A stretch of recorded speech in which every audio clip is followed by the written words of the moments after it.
Om Namo Bhagavate Vasudevaya. Om Namo Bhagavate Vasudevaya. Om, I bow to the Lord Vasudeva. Joy to you, friends. We're reading from the second chapter of the Bhagavad Gita,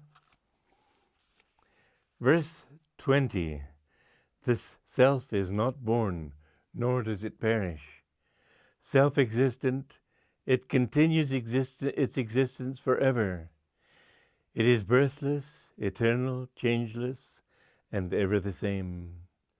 The self is not slain when the body dies. It's important to understand that when you leave this body, you yourself do not die. It doesn't matter what you believe. Most or many people, especially if they've been listening to scientists, scientists are human beings. I've been amazed at how blind they can be. When Velikovsky came up with his theory about the formation of Venus from the red eye in Jupiter, scientists, I don't think he was right. He probably wasn't. But scientists boycotted any publisher that would publish his books. Why should they be? I mean, they did book burning in the days of Savonarola. Should scientists be that way too? They're supposed to be objective, but they're human beings. And human beings tend to be dogmatic and bigoted, no matter what their claim to broad-mindedness is. I remember my father insisting they'll never be able to go to the moon. I never talked to him after they did go to the moon, but that was just a part of his blindness. He was a geologist, and his reality was under the earth. We find that in death, that you have to think of death as your final exam. How you have lived your life is what you will find after you die, after you leave this body. The consciousness continues. There is no way, if matter cannot be destroyed, but it can be transmuted into energy, then how can consciousness be destroyed? People think that consciousness is the result of activity in the brain. No, it's consciousness that makes the brain possible. Descartes said, "I think, therefore I am." But that's not true. You can be without thought and still be aware of being. And the more you think, the less aware you are. Whereas if you are very calm, you can see things very clearly. So Descartes, like many scientists, barked up the wrong tree, and I don't say, therefore, science is all wet. That's not true. If they found wonderful truths, but don't make a shrine of it, because every few years they change their minds about something, whereas these truths in the Bhagavad Gita, taught thousands of years ago, they're still true today. There isn't any saint or master or yogi who has ever realized God, who has ever said, well, I disagree with so-and-so. They may have disagreed with people's interpretations. That's another thing. Buddha came to correct the karmakand of the Vedas, where people were thinking that only by ceremonies to purify themselves. He said, you've got to do the work yourself. He didn't even want to talk about God, as a result of which his followers decided there is no God. It's always the followers who make these mistakes. So Shankaracharya had to come along and say that there is a God, but he doesn't have a form. He's not Lakshmi or Krishna or any of those forms, Shiva, Vishnu, etc. He is Satchidananda, ever existing, ever conscious, ever new bliss. And so he said, everything else is a dream. And so his followers said, well, nothing exists because it's a dream. But my guru pointed out that even in dreams, if, as I said the other day, if you hurt your head in a dream, your dream head will hurt. So the dream has reality on its own level too. And your death has reality, at least to your consciousness of this physical body. Just think of it. It's a very good thing to meditate on. I encourage people to meditate on death. Many people don't want to. They're afraid of it.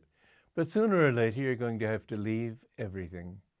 You'll leave your friends, your parents, your wife, your husband, your children, your job, your neighborhood. And when you come back, you may come back to a very different place.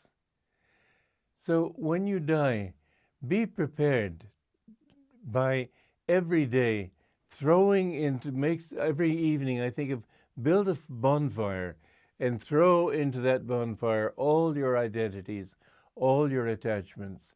Ego, or personality rather, is just built up of your self-identifications, your self-definitions. You need to get rid of them. You need to stop saying I'm a man or a woman. You may be a man may be a woman and vice versa in their next life. I do think that basically a soul is either of the solar or the lunar tribe, you might say. The soul is either basically outgoing or basically receptive. And so usually a person will be either a man or a woman, but still that's superficial. You're not either one. Are soulmates a reality? It's something I've often wondered, because in one of Yogananda's articles he said that there has to be the union with the soulmate, even if that soulmate is on another planet.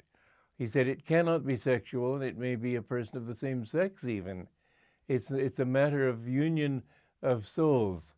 But the idea of it, to me, is slightly unpleasant. I'd rather think that I am the soulmate of God. I just want to merge in him.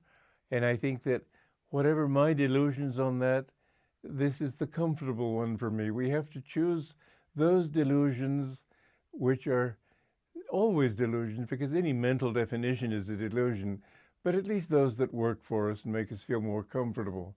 I feel much more comfortable not having a wife, not having anybody that I need to be one with. My goal is to become one with God. Anyway, when you are in your daily life, be prepared for that final exam. Don't do anything with the thought that now I've finally got it made, because you'll never have it made. Everything, as I've said, adds up in the end to zero. All your attempts to succeed and achieve fame and fulfillment, all of them will end in disillusionment in time. Everything has to end, not even in disillusionment. That too has to come back to zero. And so prepare yourself for death by casting away all attachments from your heart and doing the right thing, because the wrong actions will stick to you like burrs, and you will have to pay for them sooner or later. But if you can always act doing everything for God, feel that I am only trying to please him and only trying to do what is right and true, then you will be acting rightly. So in this war of Kurukshetra, Arjuna is advised to fight the wrong tendencies in his own nature. This is the goal of the whole battle, and is what you should strive to accomplish in your life. Joy to you.